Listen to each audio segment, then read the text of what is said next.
Professor Villaverde is professor of economics at the University of Pennsylvania, director of graduate studies. He often works on computational economics, but sometimes he has forays in economic history. And today we're here to talk about them. Specifically, so the idea of having this chat starts from another live chat we had after a seminar that went about this way. At least this is how I remember it, and please, Jesus, correct me if I'm wrong. So the idea was why it happens that industrial revolution started and parliamentarism started in England. Is it at all related with Protestantism? And the answer was yes, but not in the way we may imagine, because the standard way we may imagine is the Weber argument, which is the moral infrastructure provided by Protestantism is per se more welcoming to open business, to open society, than the moral infrastructure provided by Catholicism and by the counter-reform movement. And so that's why. Now, instead, the explanation that Jesus fleshed out was, well, it created a fracture in the elite of the country. And so it created an opening for new forces and new classes to actually, how to say, to make institutions that were friendly to them solid and stable, because they could ally with a part of the elite against the other part of the elite that was Catholic by chance. Okay, so is my memory correct? And then, if it is, I would ask you to go a bit about why it was, first of all, not so true that the conditions in Spain, for example, or in general in Catholic Europe, were so different from the ones that started the unbounding of the Prometheus in England, and how it ended up that the process didn't start at all, for example, in Spain. Okay, so there are so many things over here. I'll try to be relatively concise. my wife, since we are talking about religion, my wife always makes the joke that she's going to build a pulpit for me at home so I can preach for hours to no end. No, but more pointedly, first of all, I was always very suspicious or doubtful about the Max Weber hypothesis for two reasons. One is, if you actually look at the dawn of modern economic growth, even before the British Industrial Revolution, you have the cities of the north of Florence, and you see the cities in Flanders. Those were areas in the late Middle Ages that were very, very actively Catholic. And I don't see really anything in, as you were saying, the metaphysical commitments of the Catholic Church in the Middle Ages that prevented the Medici from becoming actually filthy rich, or the traders in Flanders to make tons of money. The second point is, I think that the book by Weber is one of those books that is more talked about than actually read. And Weber is not really talking about the Reformation in general. He's talking about a very particular subset of the Reformation, which is what is sometimes called somewhat confusedly the Reformed Church. So within the Reformation, there is a very wide family of different denominations and approaches, and Weber was really concentrating on what sometimes is known as the Calvinist approach, although more usually they call themselves the Reformed churches. And in particular, he was highlighting that this is related with some of the moral commitments of Calvinism and the theological foundations of Calvinism. So for this idea to work, not only you will need to find a difference in economic growth between Catholic and Protestant areas of Europe, but also, for instance, within Germany, a difference within areas that were Lutheran in comparison with areas that were Reformed. And when you actually look at those, the evidence is just not very, very plainly there. Now, more concretely with respect to what happens in England, I think that your recollection is perfectly right. My understanding always is that what happens in England is a very particular type of reformation. It's a reformation, first of all, that is driven from above by Henry VIII because of his problems.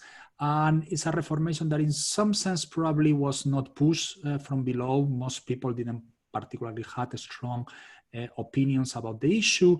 And later it is hijacked by a number of more committed Protestants that wanted to push the new created Church of England into a much more Protestant structure that was in some sense decided originally by Henry and then by much of the political economic elite of England.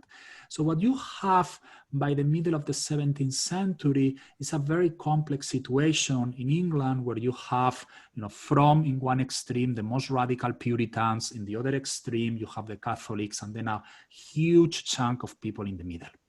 And my reading of the empirical evidence is that more or less the political economic elite of England comes to the conclusion that the only way, now that you have this very high level of fragmentation, of religious fragmentation, you can have a polity that survives, is by having a relatively broader approach to religious toleration and to political freedom. Of course, this is not perfect. For instance, Catholic to a very large extent were excluded from that wide consensus, but where we are not going to get into a lot of concrete details about what it means to be Protestant or not being Protestant, etc. And that's going to open, for instance, a lot of rooms for liberal thought, what later became the Scottish Enlightenment, for instance, and the liberal thought in the 18th century. But specifically, how did this preserve the parliament? Because yes, so over there, I think I will highlight two mechanisms.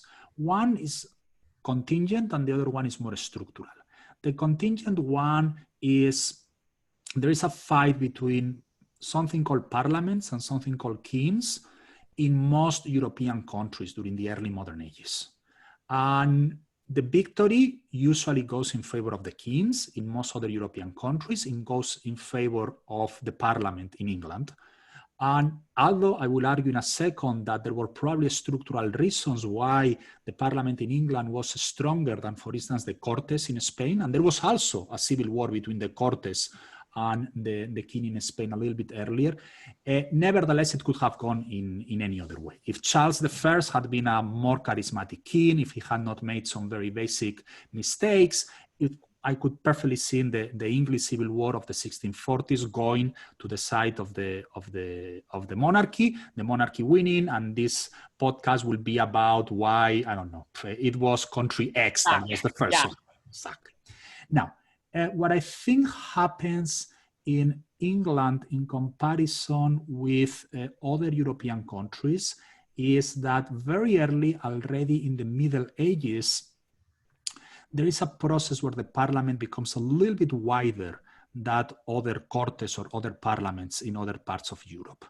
And that makes parliamentary forces a little bit more stronger than in other countries. Why is this the case? Well, now we need to go back and think about the Norman invasion. Mm-hmm. The Norman invasion of England in 1066 is the most radical change of elites that happens in Europe between the fall of the Roman Empire and the Russian Revolution. We tend to think about England as this, sea of historical continuity, but there is this enormous caesura in 1066, which is the arrival of the Normans and pretty much the nearly 100 wipeout of the old Saxon elite. That makes the British or the English at that moment, I want to be very careful, that makes the English elite very, very peculiar, and it also makes it relatively different in the sense that the king and the top administration are always aware that they need to include more of the ruling elite because they don't have a lot of original roots in the country. Mm-hmm. And that makes the English parliament a little bit more inclusive than in other places. And then a second force that is enormously important is the overweight of London within the England political economy. There is so much money in London, it becomes such a dominant area. There is no city like London in comparison to their own country in any other nation in Europe, and that city is always going to be very strong in the parliamentarian forces. And this is a point highlighted by people like Daron Acemoglu and James Robinson.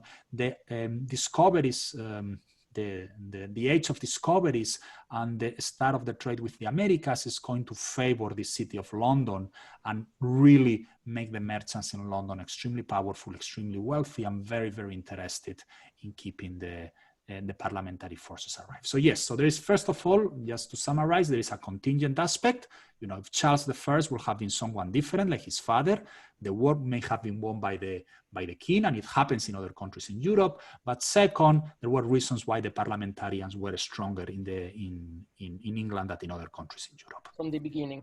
Yeah. And though on the other hand, because I think I actually never thought about it before the chat, what about Spain, which was probably one other natural place because it was rich, because it was large, because it had great state capacity for its peers. So what happened? What was the Cortes there? What was the parliament? How it was born and how it falls? Okay. So so first of all, we need to remember that, in fact, when I teach economic history, I tell the students, you need to remember that the first modern European parliamentary is in León, in the north of Spain. And this comes from what we call in Spanish the Reconquista, the Reconquest, which is the process of several centuries of a struggle against the Muslim polities in the south of Spain. And the kings that come from the Reconquest are relatively weak, and they don't have a lot of wealth, they don't have a lot of state structure, and they need to cut deals with the local noblemen, with aristocracy, with the church, and with the cities. And that creates a tradition of cortes in Castile and courts in Catalonia and in Valencia, cortes also in Aragon, that makes these institutions very, very powerful. And if you look around the year 1450, 1500, what you will realize is that some of the countries, Spain is among one of the countries in Europe where the king is more limited in its capability to implement things. So, take away this idea that sometimes comes from the Black legend of this absolute Spanish monarch that can do whatever he wants. There is a very famous example during the reign of Philip II. One of his civil servants really, really pissed him off, and then he runs to Aragon.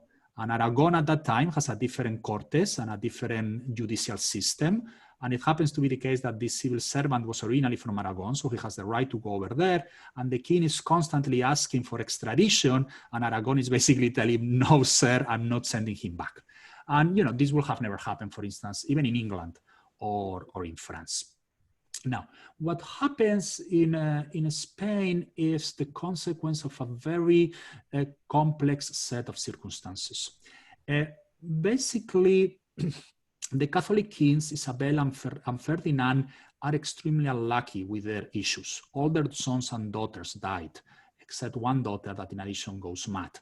And because of dynastic politics, the heir to their gigantic empire ends up being Charles, who is an Habsburg, and he comes to Spain, and he doesn't really think of himself as a Spaniard in any way, or he barely speaks Spanish, but he thinks that Spain, and in particularly the Crown of Castile, is the basic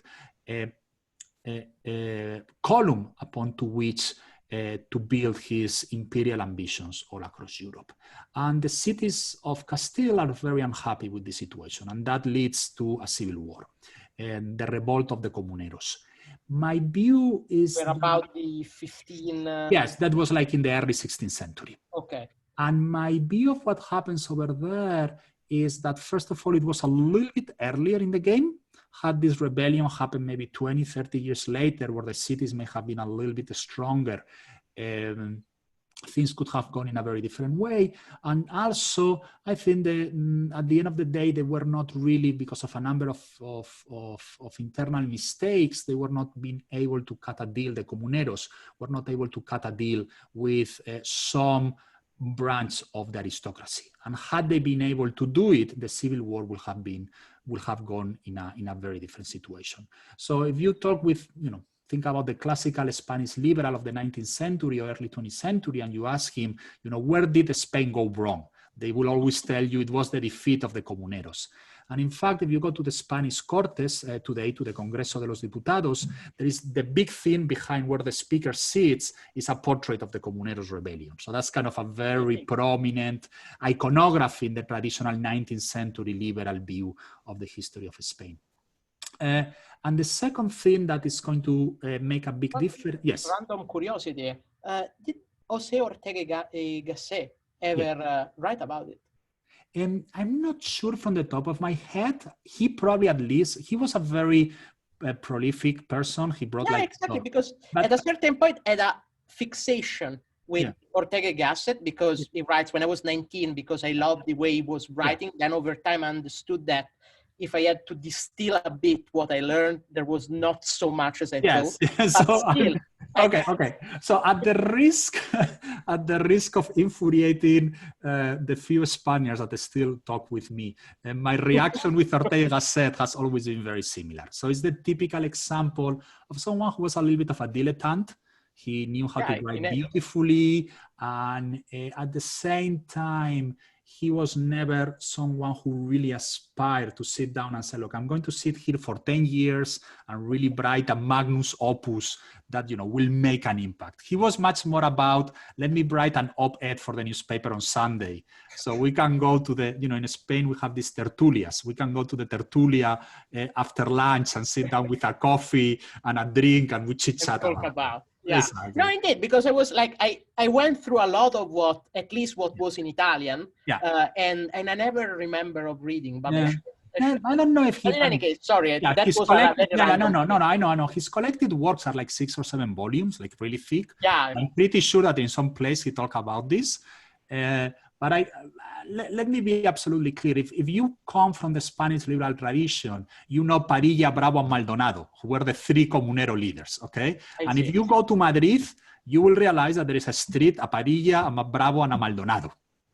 And that comes from that. Anyway, so the first point I was just to summarize was that perhaps the Comuneros were a little bit too early and they were not able to cut a deal with parts of the aristocracy.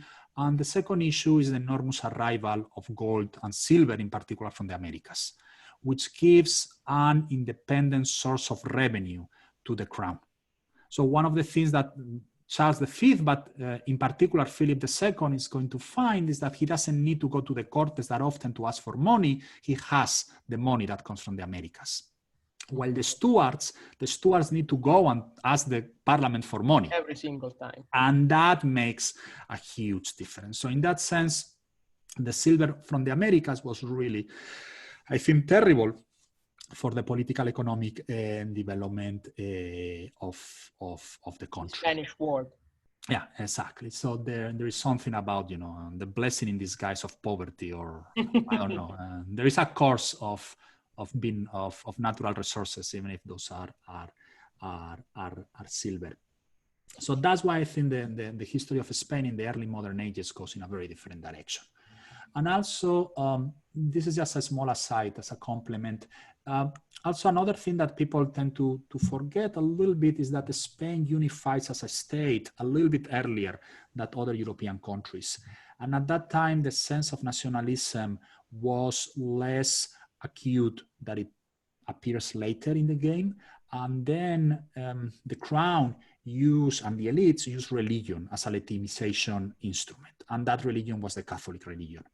And that also introduced additional barriers for instance, importing liberal ideas, in the sense that if you were, for instance, interested in liberal ideas or in challenging the authority of the crown of the church, you were anti-Spain, and people will actually use these words. While I think in other European countries, that identification between a very particular denomination within the Christian religion and the authority of the state was much weaker. I see. So actually, and that's a very good point at which to go a little bit on the Weberian thing more deeply. So you do actually think that Catholicism in the European history played a break role with respect to the evolution toward a more liberal equilibrium? Yes. Or okay, and so so my question is,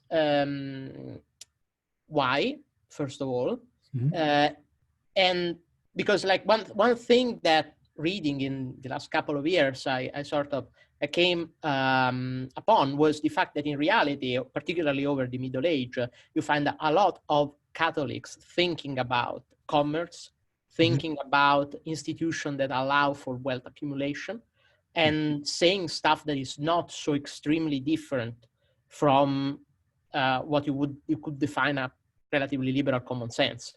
And then instead there is the Counter-Reformation, and sort of this collapses. But why it had to go that way? Why it went that way?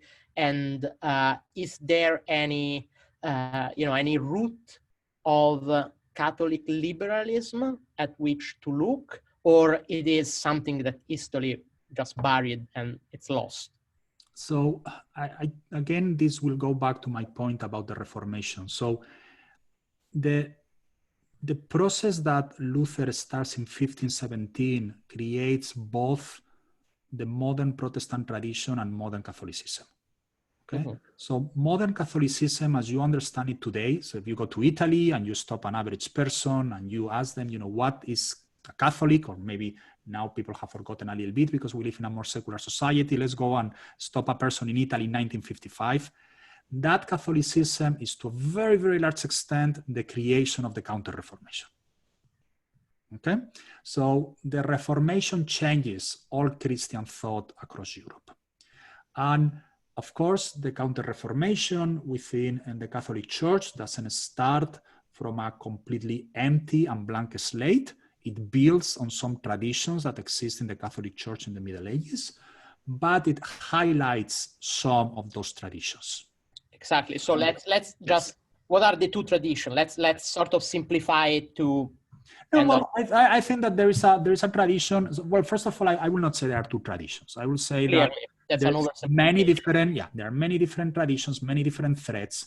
And there is a thread that you could, for instance, very clearly identify with the tradition of Thomas of Aquinas, that highlights the role of reason in thinking about the world, and that highlights, some, as you were saying before, the importance of commerce and trade in society, etc. And there are traditions that are maybe most mystic, and there are traditions who are more suspicious of the role of wealth and commerce. And those goes, by the way, there is a fantastic book for anyone who's really, really interested. And there is a fantastic book by Peter Brown. So Peter Brown is the foremost historian of late antiquity. And he has a book, I think it's Through the Eye of the Needle, it's called. It's a fantastic book about how Christians are forced to think about wealth in the 4th and in the 5th century, when they transform themselves from being an outside religious group into being the core religious group of the late Roman Empire. And they face the same problem. They face the problem, there are people who say, yeah, fine, you can be Christian, but you can still, trade wheat between Sicily and Rome, or between Egypt and Rome, and that's perfectly fine. And there are people who are much more radical and much more suspicious of economic activity. Now, some of the later of those more suspicious forms of economic activity, I think, get reinforced by the Counter-Reformation that highlights ideas such as a relatively authoritarian governance within the church. So in that way, there is not going to be another Luther that is going to appear and break the church a second time. A relatively importance in differentiating the church with respect to what is happening in the north of Europe, but is much more attuned to economic growth and trade, etc.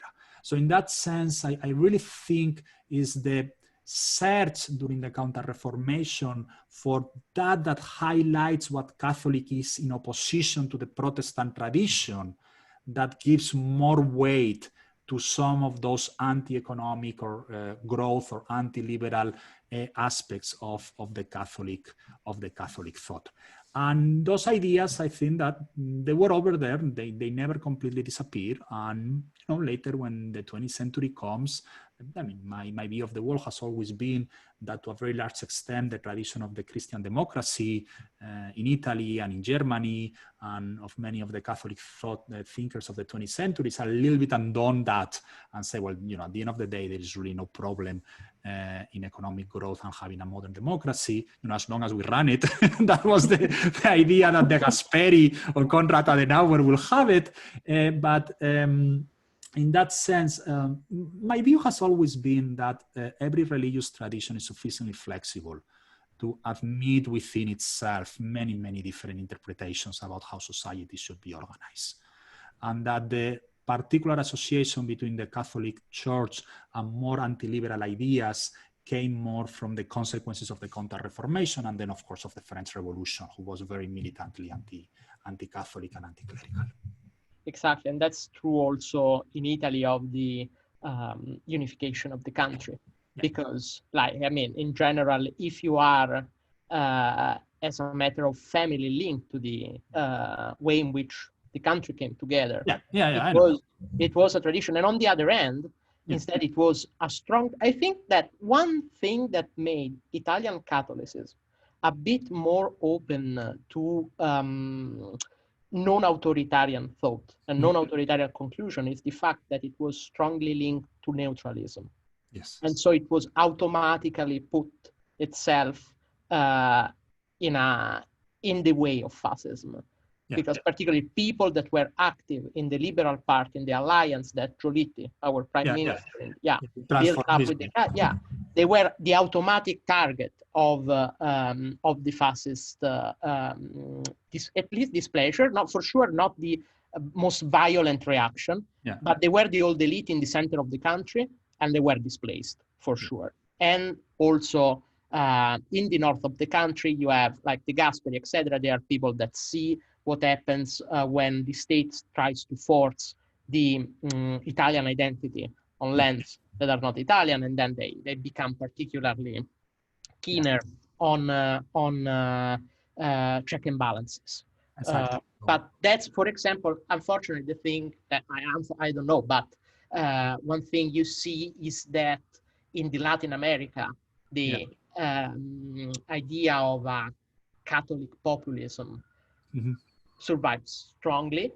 And nowadays you see a kind of a sort of collapse to the South American way of discussing the issue across the players that try to portray themselves publicly, politically as Catholic.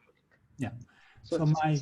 So a couple of thoughts about it. So of course you know much more about Italian history than I do. My view of a lot of what has happened with Italy is Europe has, I would say, a band that starts maybe in Tuscany, but probably better about Lombardy, and then goes up Baden-Württemberg all the way into Flanders. That will be the old Loringia, you know, when Charles Manx breaks down the empire, and is this kind of buffer zone between a pure France and a pure Germany. And because this area is in a little bit of a middle between these two big areas, is much more connected with trade, has been an area where I think, first of all, a lot of the intellectual and artistic developments of Europe has occurred. And by the way, even to Flanders, I would say it goes even all the way to London. So I will think about like an imaginary axis that goes from maybe London to Florence in the center of Europe. Sometimes people call this the banana because it looks a little bit like a banana. And you know, if you think about who is the main driver of the unification in Italy, is Piedmont, which is just in the banana. Yeah, exactly. And at the same time, you need to put within this banana also Sicily, Naples, etc., which, you know, by the time, even if they were still people over there, consider themselves more or less Italian in a very big sense, had such a different intellectual and cultural history that really creates a lot of tensions. And I think that really, you know, at the end of the day, you are trying to bring together many, many different traditions, and people, the problem when you are bringing many different traditions and many different interests is that politics is very multidimensional, and you end up with coalitions that are a little bit odd because transitivity doesn't necessarily get to solve together. And that's in the sense in which fascism appears and it puts together a coalition that dominates Italy for like what, 23 years, was 22? Like from 21, 22 to like 45 if you consider Salo. 22, yeah, exactly. And that's a very peculiar coalition that also changes over time. And then that has consequences. The same way that Franco is able to put together a coalition in Spain with a very disparate set of people between 1936 to 1975, and that has still consequences to today. And in that sense, as you say, as a reaction in part to those type of coalitions, you end up having outcomes that change the way in which people thought about their own tradition. So more pointedly, coming to the Catholic thought, you are just going to have more and more of this just because of pure demographics. You are going to be in a situation where in the year 2050 or year 2100, the majority of Catholics in the world are going to be from South America and Africa. And they are going to think about the world in a very different way that your average Bavarian, think about a Bavarian Catholic from 1910, or think about an intellectual from the Veneto in 1880, just because their history and their cultural background is so different. And that's going to have consequences for how people approach the way in which societies should be organized. And I don't think that people have really thought through all the equilibrium implications of this type of changes. Absolutely. So my next question, which is the second to last, is instead, is there an illiberal tradition in Protestantism too? So what's your, yeah, exactly. I would like elaborate a little bit. So what's the anti-liberal discourse from that direction, how it exemplifies which role played in shaping the Anglo-Saxon world, and please go. So again, I could talk about this for hours. So I'm going to try. I'm sure. So let's give it 10 minutes. That tradition comes from Calvinism. And John Calvin has the idea that salvation can only happen in a community. And when he creates what for all practical purposes is a theocracy in Geneva, he is going to have a thought police. And that thought police is going to completely constrain the ability of people to deviate from what he thinks are the dissenting ideas. That Calvinist tradition is very much at the very core of the people that settle in New England. So the settlers in New England, or the traditional historians, they really tell us a lie. They tell us this lie that these guys are in favor of of religious freedom. That's 100% BS. No. These guys want freedom for them. They don't want freedom for anyone else. The reason they move to Massachusetts is because they want to create a city upon the hill that is going to be absolutely and 100% Calvinist society. Okay? And a religious utopia. Exactly. It's a religious utopia where there is no role for dissent. You can only vote if you are a member of the church. If you are not a member of the church, you are kicked out. In worst case situations, you are burned down. Okay? There is way more religious persecution in New England in the 18th century than in Spain. Okay? So if you are kind of a funny guy with funny ideas, you'd rather be born in Zaragoza or in Valladolid than in Boston. Because in Zaragoza, Valladolid at the time, unless you were very vocal about what you were saying, people will leave you around. The Inquisition will leave you alone. In Boston, they will ask you to go and positively say in public that you believe in all that they thought they believe. This Calvinist tradition survives in the US up to this day. And I think that a lot of the excesses of the cancellation culture that we are seeing these days is just secularized Calvinism. Is the salvation, even think about it in this way. They call themselves woke. Woke is exactly the same idea, the awakening. It's the same verb. It's literally the same verb. And the salvation needs to be collective salvation. It cannot be an individual salvation. The society as a whole needs to atone for our mistakes, in this case, racism or whatever type of injustice. This is not something that can be done individually. It needs to be the whole society as a whole. And you need to express your support for it.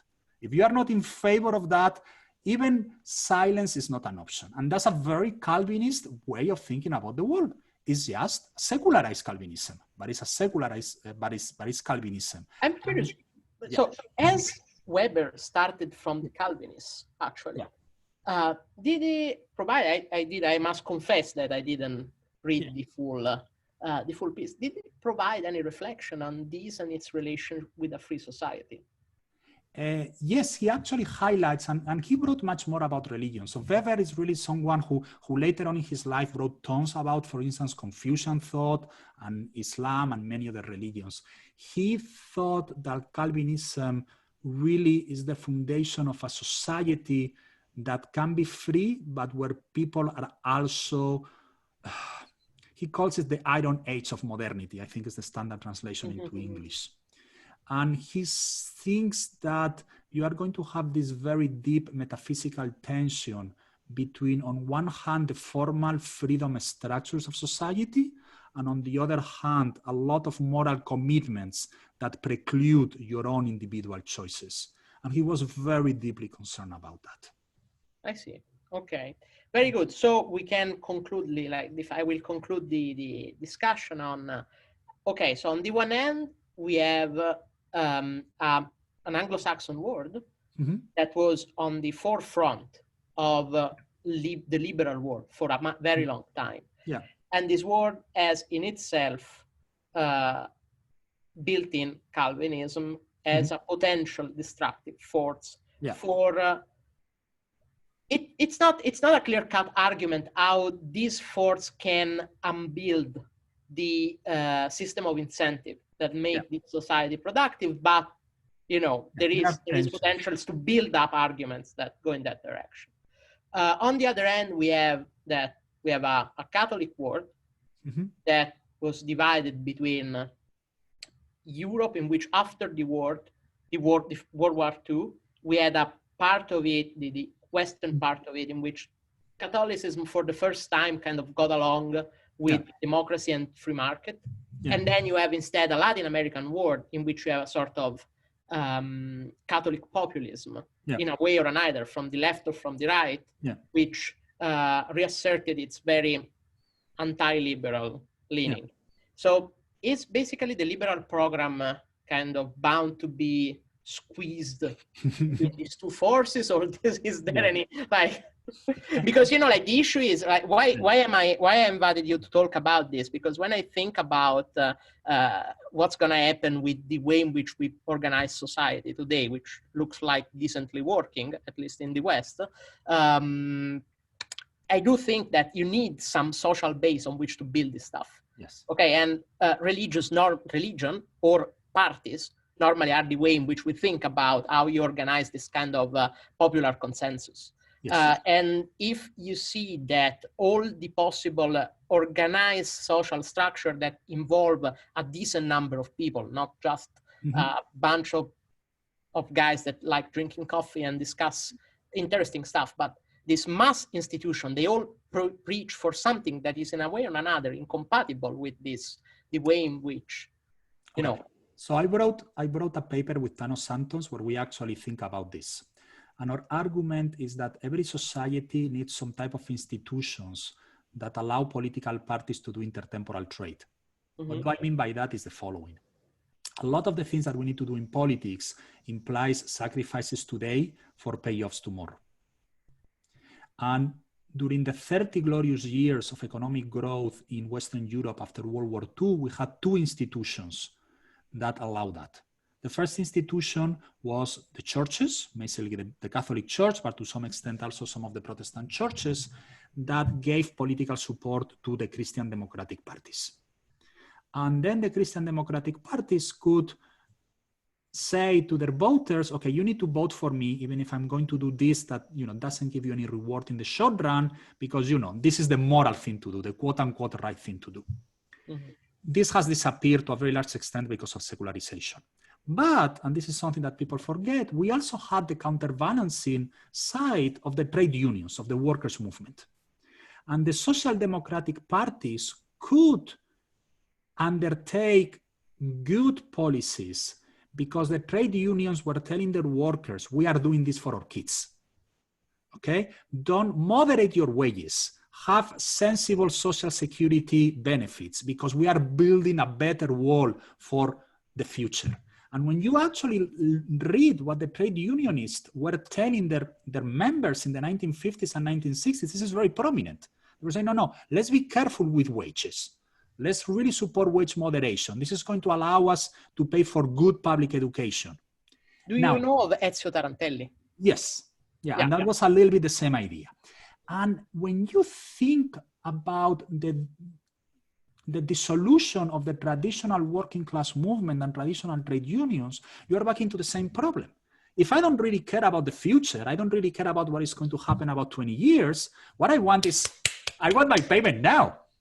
And what I see really going on in Western Europe and in the US is people on the right do not have the patience to wait for the future because they don't believe in any type of moral commitments to a very large extent. And people on the left don't have this type of social structure of the unions, of the trade unions, really encouraging them to think in the long run. So politics, instead of being a game where we try to maximize the pie in the long run, becomes just a one-shot game where you're trying to get as much as you can of the pie right now. And unfortunately, it's very hard for me to see a way in which we are going to be able to get the electorate into thinking more in the long run, and that's going to deteriorate the political arrangements. And of course, there is still the intellectual fight, and you can still try to convince people and, maybe steer them based on some type of ideas towards a good harbor. But yeah, the situation is much harder because, and you see it all the time right now, you have like these populist parties that appear, they get a lot of votes for 2 elections and then they disappear. Sure. Because there is no long-run commitment on part of anyone. That will have never happened 50 years ago. If you were a voter of the SPD in Germany, you were born a voter of the SPD, you will vote the SPD for the next 60 years of your life. And that gave the SPD a lot of room in being able to pass electoral reforms, economic reforms, fiscally sustainable policy. Yep. Yeah, I mean, so we are ending on a, I would say, very sad note. So okay, so let me say yes and no. So yes, I think it's a sad note in the sense that I don't think the next 10 or 20 years are going to be the beautiful times for those of us who believe in limited government and free markets. On the other hand, I think it also highlights the importance of keeping a clear mind about what is going on and still trying to influence the political debate and the intellectual debate. Absolutely. And I think that's important. That's exactly the reason why we set up this thing, and we're trying to. I'm not an nihilist either. Okay, look, I'm pretty sure we will have felt way worse if we were in 1929. Okay. Absolutely. Yeah, I totally agree too. Yeah, I do feel sometimes a lot of doom thinking that is excessive. Absolutely. And yeah, that's a mistake one should not fall for. So, okay, I would say this was a great chat. I hope to be able to repeat sometime in the future, and I'm going to stop recording.